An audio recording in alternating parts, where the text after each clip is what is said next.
Hey Magic friends, welcome back to the channel. This is Capnclyde on Capnclyde's MTG Spoilers and News, and today we have Midnight Hunt spoilers, round 253 I guess, I don't know. Lost count guys, but we've got a lot of cards to go over today, so I'm going to try to get to it quick because I've got some very particular things to say because some more busted cards came out. Apparently I was wrong, it's not just one great card in every set. Or I'm sorry, in every color, like I mentioned before, we didn't see green. Apparently, there's several busted cards. Because why not? Because we're gonna fix power creep. But anyway, with all that said, before we get started, like, subscribe, hit that notification bell, put some comments down below, tell me what you think. It helps feed that YouTube algorithm. I really do appreciate it. More views for the channels and subscriptions really does help out, and I would appreciate if you guys would hang in there with me as we go through this brand new YouTube channel and get, our quest for 1,000 going. So, without further ado, tray tables and seat backs are full upright position, guys, as we head off. Remember, also, if you want to help the channel, you can support in the description link to the eBay store where I sell cards from all the box openings I do, which will include Midnight Hunt coming up at the end of the month, so stay tuned for that. So let's get into it, guys. We got a lot to cover. So, here we have Dryad Revival. So for a green and 2, we have a sorcery. Return target card from your graveyard to your hand with a flashback of 5. Nothing too fantastic. This is your basic regrow effect, but it has a flashback ability. Gonna be great for draft. Probably really good in commander. Um, may see standard play. It does seem like it's a little pricey even for that though. Definitely not gonna see modern play because it costs way too much and there's better cards. But all in all, it's an uncommon. Not too shabby. Love the picture of Ren 7. Alright guys, check this out. Grizzle Mask. So 2 black and 1 for legendary artifact equipment. The equipped creature has flying and lifelink, just like old Grizzly Boy does. And whenever the equipped creature dies, you may pay X life, where X is its power. If you do, you draw X cards. Um, so not too bad. It does equip for 3. This may be a thing. It's really going to depend on format. You might see this as a one of in kind of a black aggro deck just to help with the card draw. It really harkens back to a probably more balanced uh, spinal something. I forget what it is. Skull Clamp. More unbroken Skull Clamp, kinda, sorta, still broken. But anyway, so pretty good rare. Depending on the format, this could see some serious play and could actually be a pretty good card. So I'm excited. Commander players, I'm looking at you. You know, this is all right up your alley, I think. So moving right along. Next we have Adaline Splendid Qatar. So we have 2 white and 1 for an X4 human knight with vigilance. Not too shabby. Power is equal to the number of creatures you control. So it's a 1/4 for 3. Not the best thing in the world. But white is part of the token strategy, so you can get this thing real big real fast. And when you attack, for each opponent, you create a 1/1 white human creature tapped and attacking that player or planeswalker they control. So this pumps out dudes to make it bigger and bigger and bigger. This is basically, for us old men out there, like a Kaldjoran outpost with legs, if you would. Um, so I can see this being really good in a white deck. At a high range of 3, this is a pretty good spot for this card. 4 makes it extremely hard to kill, especially in standard. So I think this card will definitely see play. The biggest drawback is it's legendary. You can only have one at a time, but if you're pumping out 1/1 white dudes all day long, like, do you really care? So keep an eye on this one, guys. You might see some headlines with this. Commander players, this is your boy here. Um, you're playing a 4-player game. You swing at one guy and make 3 dudes. Yeah, your boy gets big quick. So I think it's got some serious promise. I think it will see some standard play. It may even a 3's a lot. Don't get me wrong. This may take the place and maybe in a sideboard or maybe starting deck to be sideboarded out in humans because it is a human knight, and maybe this comes out for other human cards in the sideboard. Because I'll be honest, guys, a 1/4 for 3, it makes it because it's 3 mana, it makes it hard to kill. It spits out dudes, pretty sweet. Like, you never know, this could be the thing. So moving right along. Next card, not in English, we have is the Rootvine Creeper. That's just creepy. Anyway, so for a blue and a green, we have a Plant Horror. Boy, that ain't no joke. You can tap it, add 1 mana of any color. So for a 2/2 for 2 that taps for any color is pretty sweet. You can tap it to add 2 mana of any one color, only to cast spells from your graveyard. That's even sweeter, because now it's serious mana ramp. For a blue-green tap, you can exile the creeper and return target card with flashback you own in exile to your hand. Wow, is that good? Um, yeah, imagine using a card twice and then being able to get this card for 2 mana to get it back and use it 2 more times, basically. This seems really good. Blue-green seems an odd combination for this. I mean, I kind of get it. Green gets stuff from the graveyard, yada yada. Blue does the flashback thing more often than not. So yeah, it seems pretty good. I think this is definitely going to have a home in the new format with Innistrad having a lot of flashback cards. It just depends on how busted it can be and how good the decks are we can make with it. Because 2 mana of any color to get anything out of the graveyard, that kind of just makes you a toolbox deck where you just want to load your graveyard full of stuff and then not worry about it and just start casting things. So, could be a thing, guys. And if nothing else, you commander guys out there, again, right up your alley. Good kind of mana rock. Anyway, moving right along, we have the Ant Uprising. Oh, Lord. So for 2 green and 4, that's a big sorcery. You create 2 3/3 gain insight tokens and you gain 2 life. Flash it back for 8.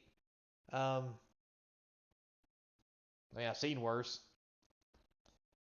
Limited format, this is probably going to be an all-star because, 6 mana for basically 6/6 worth of power and toughness. Plus, you can use it twice.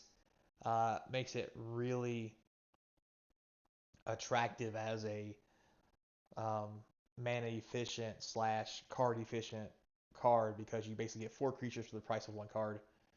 And in the late game when you really need it. So that seems great. Although other than that, I don't see it doing too much.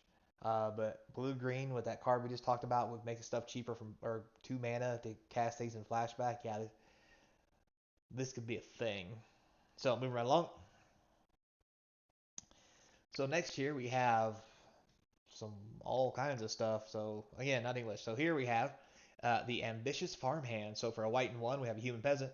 And when it enters the battlefield, search your library for a basic plains card, put it into your hand, and then shuffle. Ho, ho, ho, ho. Boys, we have found the promised land. This is amazing. I know I talked about how good the puppers was, because there's nothing but good puppers in the previous set for D&D, but this guarantees you a basic plains drop. This is going to be a 4-star in every white deck, because, yeah, go get land. It's good. So for Coven, for a white and 2, you can transform the Ambitious Farmhand, which means you got to have 3 creatures different powers. And it goes from a 1/1 to a Human Knight that's a 3/3 lifelinker. That's not bad either. And if you've cast it for 2, you've got the planes to switch it over. So, yeah, a thing. And to be honest, weenie creatures when it comes to 1/1s, 2/2s, and a 3/3, this is your 1/1. You can get a 2/2 or 2/1 for 1 probably. And for 3 mana or even 2 mana, you can find a 3 toughness or 3 power, sorry. And make this thing on turn 3 or 4 a 3/3 lifelink. Plus just the ability to thin your deck out, and yeah, this is pretty sweet. Along with the other white card we've seen yesterday that gets courage counters and pumps the team. Yeah, this be the bomb, personal opinion. Great uncommon. Anyway, moving forward. So next we have Sticky Fingers. Well, that sounds like something you'd find on. Well, we won't talk about where we find that. But anyway, so for black, green, and X, we have a legendary creature horror with XX. So when you cast this card, reveal the top X cards of your library to reveal X. Okay, X creature cards. Put all those creature cards revealed this way into your graveyard. Okay, that kind of sucks. Put the rest on the bottom of your library in a random order. Okay, that's better. Old Sticky Fingers, power and toughness is equal to the number of creature cards in your graveyard. Okay, so I like this. This is like a really good Goif based on creatures. Because, I mean, let's be honest, if you've only got 4 creatures in your graveyard, you don't have to put anything into X. You literally can just, if there's 4 creatures in your graveyard, cast this for 2 mana and make a 4/4. Like, yeah. Like, this rare has some serious gumption, and this is going to be, I think, a standard powerhouse just because of what it does. Seems phenomenal. It's going to be great for Commander. At 2 mana, and the X with X being an option, this could see really good play in in the Golgari decks in Modern even, costs 2 mana for a 4/4, once a few creatures have died is good rate. I mean, this is like a mini Goyf, where you only got to target, like you could make a Golgari deck without having that Loygoyf um, drawback and just make it full of creatures and use this as your Goyf/Goyf thing, and just make it a monster. And you know, I mean, maybe you even play this with Death Shadow, and you may put red in there, so you can do the whole double strike trick. Like this thing's got lots of potential in every format. I think really like this rare, so you keep an eye on it. Moving forward, we have the Ghoul Grizzly. Black, green, and 2 for a bear zombie. That's funny. It's a 4/3 with trample. That's pretty cool. When it enters the battlefield, a +1/+1 counter on it for each creature that died this turn. Ooh. So this is going to be great and limited. When you're like coming in with the team, they trade, you lose more creatures or whatever, and then you lay this thing after 3 creatures have died. Now you have a 7/6 with trample for 4 mana. It's looking a lot like green black's all about, well, I mean, green's all about creatures regardless. But the black in there is really going on top of that to make these creatures even bigger, like even the one we just saw. Yeah, so I think I'm seeing a draft/limited format style here. So moving right along, I don't think it's going to see much play though than limited. Faithful Light. I think I missed this one yesterday from what I saw, but who knows. So for white and 1, we have an instant. Target creature gets +2/+2 to end a turn. If it's a human, it gets +3/+3 and indestructible. So that's a really good giant growth / protection spell for humans. At common, it's fine. Normally, white don't get these kind of pump spells. It's really weird. This is more kind of a green effect, especially with indestructible. Indestructible's kind of a white thing, I guess, but yeah, pretty decent common. Great for limited. Probably only play is going to see. Alright, next here we have the Donheart Mentor. We have a green and 2 for a 0/4. It's a human warlock. When it enters the battlefield, you create a 1/1 white human creature token. So, well, there's that. Coven is a green and 5. Target creature you control gets +3/+3, gains trample to end a turn. Activated only if you control 3 more creatures. Yada yada yada yada. So in a white green deck, this easily can give you an 0/4, a 1/1, and then when you make your other 2/2 or whatever, lets you flip that guy and get you a plains. Like, that's pretty cool. But honestly, I don't think it's gonna see much play past limited because it doesn't do anything else really. This is kind of just a win more. Honestly, because 6 mana is a whole lot. It's only going to see limited play, so I wouldn't expect it to make any waves in any other formats. Here we have the Young Weaver. So we got green and 3 for a spider. It's kind of a lot of mana for a Young Weaver. But anyway, it's a reach 2/4 as per normal. When the Young Weaver dies, you create a 1/2 green spider creature token with reach. It's your basic spider that gives you a little bit extra. Not bad. Draft all-star normally. That's probably about it. Moving forward, all right, so we got some real interesting ones here. So this rare is blue that turns green. Very interesting. We have the Suspicious Stowaway, which is a blue and a colorless for a 1/1. Can't be blocked. Whenever the Stowaway deals combat damage to the player, you draw a card, then discard. Very interesting. Nothing like having a Merfolk Looter that punches your opponent in the face. And that's when it's day bound. So when it's night bound, it's now a 2/1 that can't be blocked with the same effect. So in blue, this is a very powerful card. It can't be blocked. You always draw and discard. It's a major card advantage engine. And no matter what side it's on. So this is something that's going to have to be dealt with by means other than combat, which can be very dangerous. This might see standard play depending on what kind of decks revolve around it. And from some of the other cards that we've seen in blue, or I've seen in blue as I kind of went through the list and doing the cut and paste thing, I think blue aggro might be a thing, guys. Because we got your boy coming up here shortly, and you'll know it when we see it, because I'm gonna get real happy about it. So, moving on. Alright, so here we have some wild art cards. We have the Reckless Stormseeker, which flips over to the Storm Charge Slasher. So for a red and 2, we get 2/3 that at the beginning of your combat, target creature you control gets +1/+0, gains haste until the end of turn. That is amazing. That's a big upgrade for the one we got in D&D lately, which is a 2/3. It gave +1/+0, but didn't give haste. So this can make some very powerful turn 4 plays by you casting something that's just degenerate and punching them in the face with it. Um, and Nightbound, being in your combat, target creature gets +2/+0 and trampled at end of turn, and it's a 3/4. So this has got great rate, real good red card for 3 mana. I think this has got legs. Only in standard and draft though. Well, limited in general. Commander might want to play this maybe in a werewolf deck, but I'm not sure it's doing the things for me. It's going to be a great card in standard though, I think. Moving on, we have the next awesome looking alternate art cards. We have the Spellroom Painter and the Spellroom Howler. So for red and 3, this red card's a 2/3.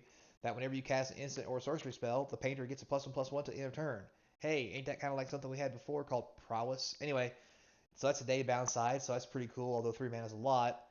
On the flip side, it's a 3/4 at night, and whenever you cast an instant or sorcery, it's +2/+2. Now that's something I pay 3 mana for.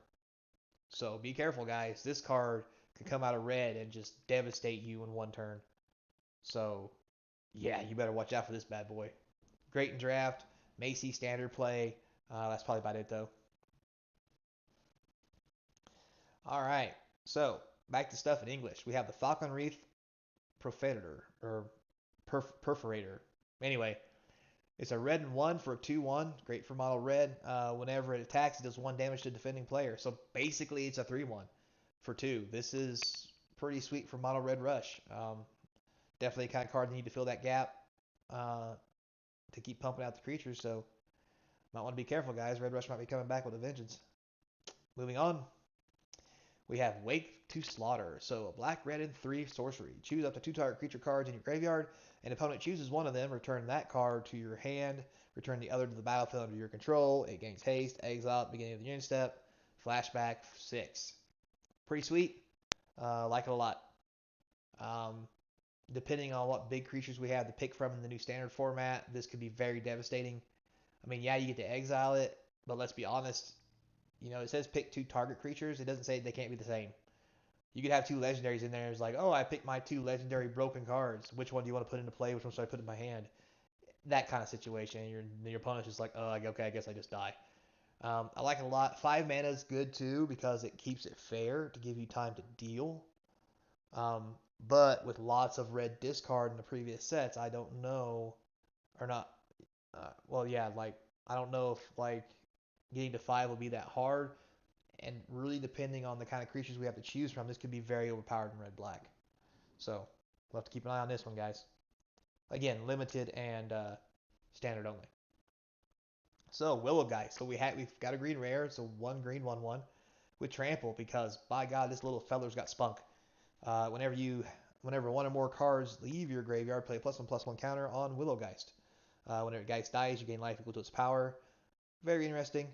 I think in mono green decks or green beat decks, this will probably see some play, especially if they're really utilizing the get things out of the graveyard effects, because this thing can grow really fast, really quick, along with coming out early, give you that early aggro. Um, may see modern play depending on how they want to build decks with it, because there's a lot of decks, that really do the shenanigans with the graveyard in um, modern. So this might become a modern card maybe because it's cheap enough. It's a 1/1 and it can get big enough because it gets +1/+1 counter. So keep an eye on it, guys. This could be something special. Moving right along, we have the Sun Gold Sentinel. So a white and a colorless for a 3/2. When it enters the battlefield or attacks, you exile up to 1 target card from a graveyard. So you combine this with the 1 green guy, and you start every turn you swing with this. The green guy gets bigger, so forth and so on.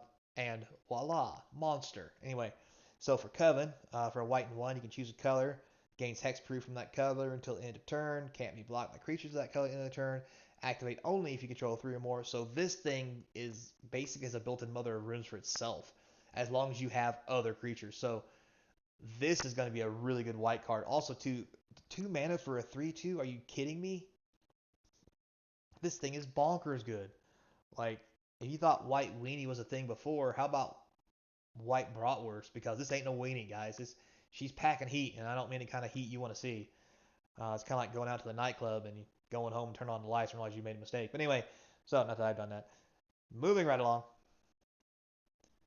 Next we have Oryx Outrider. So for a white and 3, we get a 2/4. That's decent, I guess. When the Outrider or another creature you control dies, put a +1/+1 counter on target creature you control. So this is cool. I don't think since standard play is kind of expensive and there's too many wrath and removal effects. But in limited format, this is gonna be the bomb. Not kidding. Get big quick. So plus it's 2/4 to start with. It's 1 white. Not bad. Moving right along. So, Duel of Fort Dominance. So, this is a common. It's great artwork, but it ends up being just your basic fight card. So, for green and 2, it's an instant. If you have Coven, you choose target creature you control and target creature you don't control. If you control 3 or more creatures with different powers, put a +1 counter on the chosen creature you control, then the chosen creatures fight each other. Um, so, I'm kind of not. I'm kind of the way I'm getting this is you have to have Coven to even do it.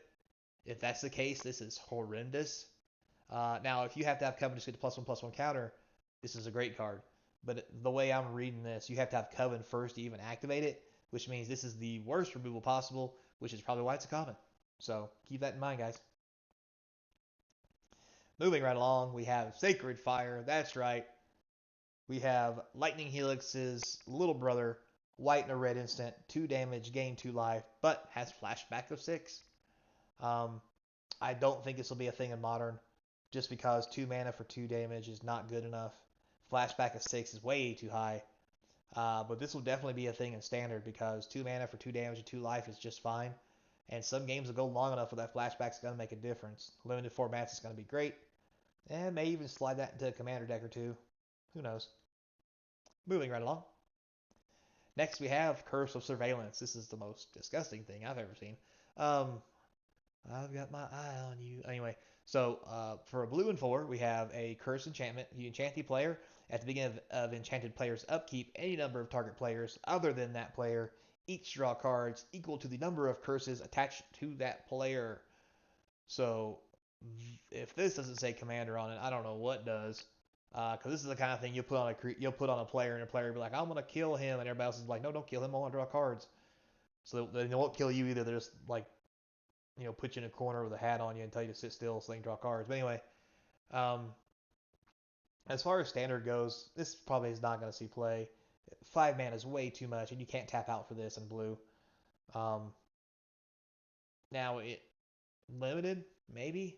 I mean, I think there's better draw cards than this, but I mean, if this is your jam, then I mean, it could be okay. I use that word could loosely. But anyway, seems awful to me. Moving right along. All right, next we have the Mystic Skull. So the Mystic Skull is 2 mana for 1 tap, add 1 mana of any color. Not a bad rock. Transforms for 5 and tapping it, so this might be something commanders use for that. On the other side, lands you control have tap, add 1 mana of any color, and it's a 5/6. So with that said, this is definitely something commanders are going to use. You commander camp players love that my lands tap for anything stuff. This may even see standard play, guys. I mean, it's a mana rock that has mana fixing that later becomes something useful once you get to 5 mana, which may seem like a lot, but if you have a rock, I mean, you've played it for 2, this counts. Well, I guess this doesn't tap for mana. But anyway, point being, I think you could get there. Like, I think this has legs as an uncommon, and in limited format, this thing's nuts. Commander players are going to love it for mana fixing, plus does something better. Even it becomes basically a, lantern of, what is that? Lantern, not Lantern of Insight, Lantern, that lantern that makes all your stuff tap for any mana, except it's got legs on it, and it's 5/6 with an attitude. So yeah, seems pretty sweet. I like it. Moving right along. That's right, boys.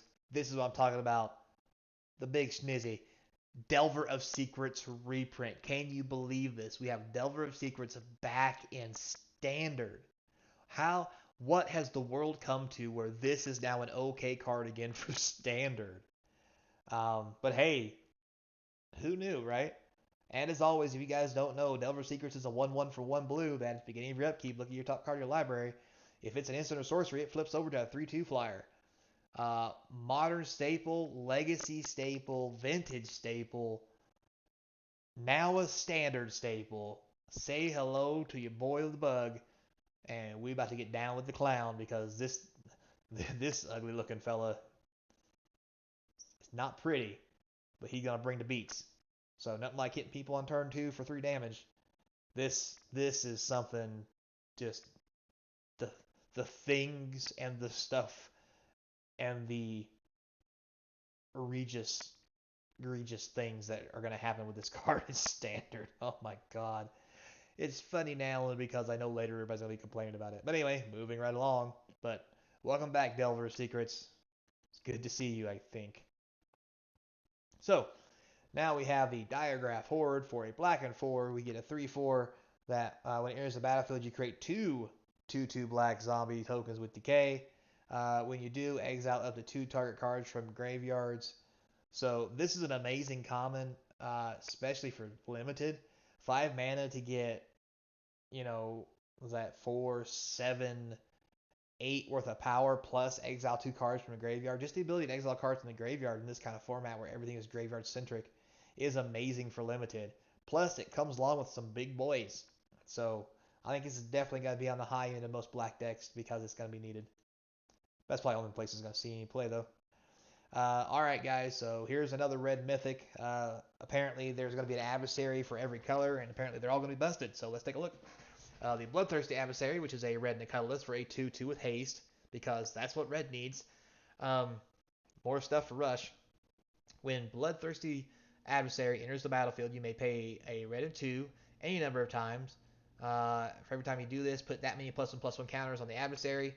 Then you exile up to that many target instant sorcery cards with mana value 3 or less from your graveyard and copy them. You may cast any number of these copies without paying their mana cost. Have we not learned our lesson yet? We've got to stop doing this. So in standard, this is obviously a powerhouse. I mean, for 5 mana, making a 3/3 that you get a 3 less card from your graveyard that's an instant or sorcery and just blow your opponent up in the face, remove their creature, draw some cards. Like, it's just ridiculous. And heaven forbid that you have 6 mana to put in this after however you get it onto the field, because then you get 2 and you get to copy. Cause don't forget you get to copy it. So whatever you put out of the graveyard, you get to do twice. So busted for 5 mana. Oh my god.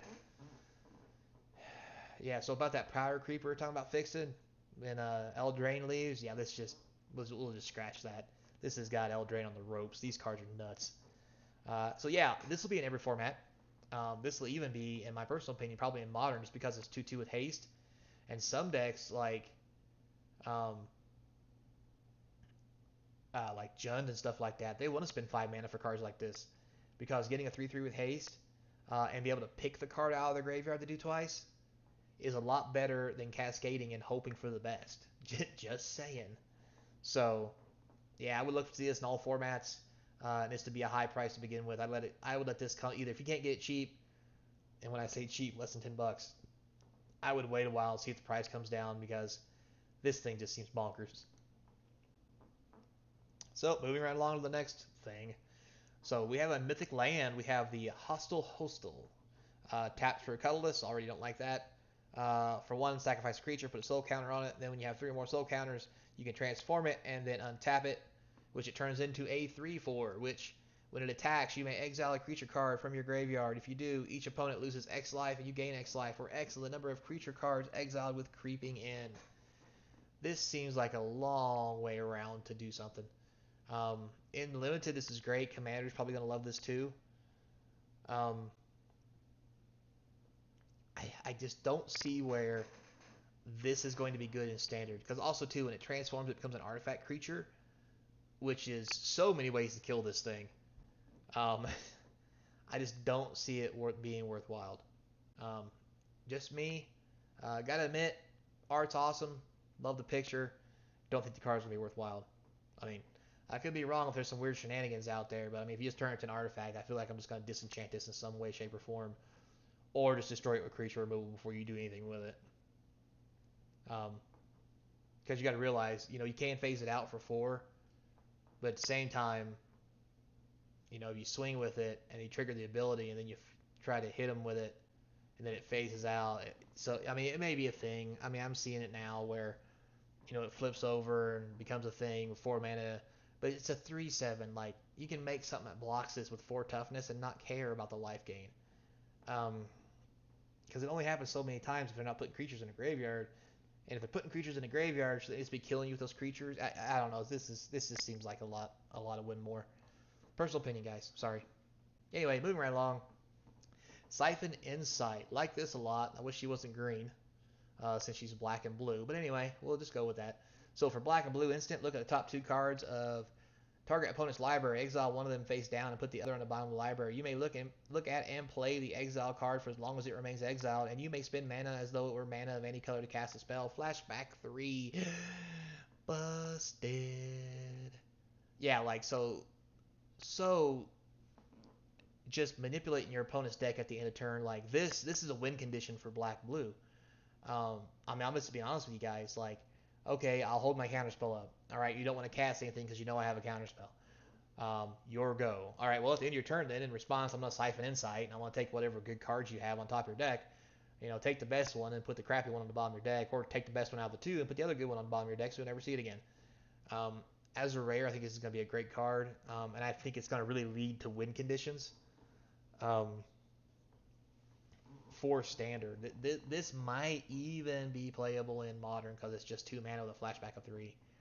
I mean, think about what this does, and you think about things like, you know, um, oh my god, I'm having a brain fart. The thing that makes tokens for 2, and then you flash it back out of the graveyard and make 2 more flying tokens.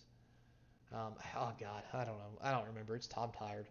But anyway, this is also Commander. Yeah, Commander players love this. Hey, what do you got? Hey, what do you got? Hey, what do you got? Yeah, so this is going to be easily a $5-10 rare minimum. Especially if everybody starts playing this card. Oh my god, it's going to get expensive quick. So, moving right along. Next here we have Ritual of Hope. So for a white and a colorless, we have an instant. Creatures you control, wow, is +1/+1 to end a turn, so the whole team gets pumped. If you have Coven, creatures 3 different powers, they get +2/+1 to end a turn instead. That extra, I could care less about the Coven on this. This is basically a 2 mana pump. Very normal for white. Good combat trick. Probably won't see a whole lot of play. Moving right along. Dire Strain Rampage. So for a green, red, and a colorless, we have a sorcery here. It says destroy target artifact, enchantment, or land. Oh, this is bonkers. Wow, that's good. If a land was destroyed this way, its controller may search their library for up to 2 basic land cards, put them onto the battlefield tapped, then shuffle. Otherwise, its controller may search their library for a basic land card, put it onto the battlefield tap, and then shuffle. So why you'd blow their land up, I have no idea. But all the man lands just got printed in D&D, so I get it. I really do. And so in Standard, this may be a thing, especially with Flashback 5. You have to get a land back out of it. But the ability to destroy an artifact, enchantment, and or a land, like the diversity in this almost makes this a starter in every sideboard, just because for 3 mana you can deal with anything but a creature. I mean, yeah, it's sorcery speed, but I mean, in Standard, that's slow's okay in most formats of how Standard develops. Also, this is going to be a great card for Commander because it's so multi-purpose and has flashback, so that alone may push it up a few bucks. So I'd look forward to that. So looks like a good card. All right, so Necrosynthesis. So for a black and 1, you enchant a creature. The creature has, whenever another creature dies, put a +1/+1 counter on this creature. When an enchanted creature dies, look at the top X card of your library, where X is its power. Put one of those cards into your hand, and the rest on the bottom in the random order. Interesting. Easily a great limited card, just because you can start pumping your creatures up, and when something dies, it replaces itself with the effect. I don't think it's going to see Standard play unless there's a deck that just wants to sacrifice everything. I mean, I guess you could see a lot of play with zombie decay decks, just because once you swing with a zombie that has decay, it dies at the end of turn. Or is it exile? I'm not going to look at that. But if zombies with decay trigger this when they die, this could actually be pretty good in the format because you can make stuff really big really quick. So moving right along. Next we have Startle. You know, like fishing for a hand. Hey, give me a hand. Dun, dun. Anyway, For blue and colorless, target creature gets -2/-0 till the end of turn, and create a 2/2 black zombie token creature with decay. Draw a card. Wow, that's really good. Um, so yeah, the decay zombie. Oh, right there, that answers the question. You sacrifice a zombie at the end of turn, so it would trigger the previous card. So wow, that card is good. Um, so -2/-0 is fine. The zombie can't block, and that's definitely going to be a drawback to that. But you do get to swing back for 2, plus you get to draw a card. This seems like a lot for 2 blue. Personal opinion. So something to think about, guys. Because it's also a combat trick, right? You know, they can't kill me, I can't kill them. So I look for this to be real big and limited. May even see standard played to a point, just because it does so much for 2 mana. Moving right along. Alright, guys, now we have the Overwhelmed Archivist, which turns into the Archive Haunt. The Archivist is 3 mana, 3/2. When he enters the battlefield, you draw a card, then discard. Pretty sweet. He has Disturb, which is where you cast him out of the graveyard, where he becomes, whenever he attacks, you draw a card and discard a card, um, which is not too bad. And, of course, if it dies, it goes away, and it's a 2/1 flyer.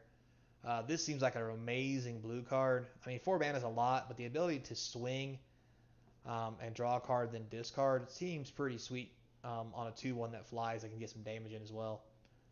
Not to mention what he does when he comes into play, too. So this is going to be great for limited. To be honest with you, you may even see standard play because it is a spirit. So, yeah. So, and that's all we have for today, guys. Woo, boy, that was a trip. So, thanks a lot for sticking around.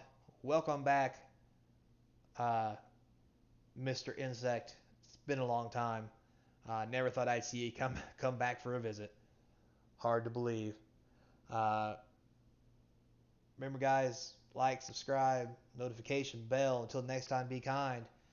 And I hope to see you across from the game table. And special reminder, stay tuned later this week to hear about all my adventures I'm going to Gen Con for, what my store is going to be doing while I'm gone, and what I'm going to be doing at Gen Con, and videos that I'm going to try to get uploaded for you guys to have a first look at what's going on in Indy during the whole issue with social distancing and so forth and so on, while still having a giant game convention.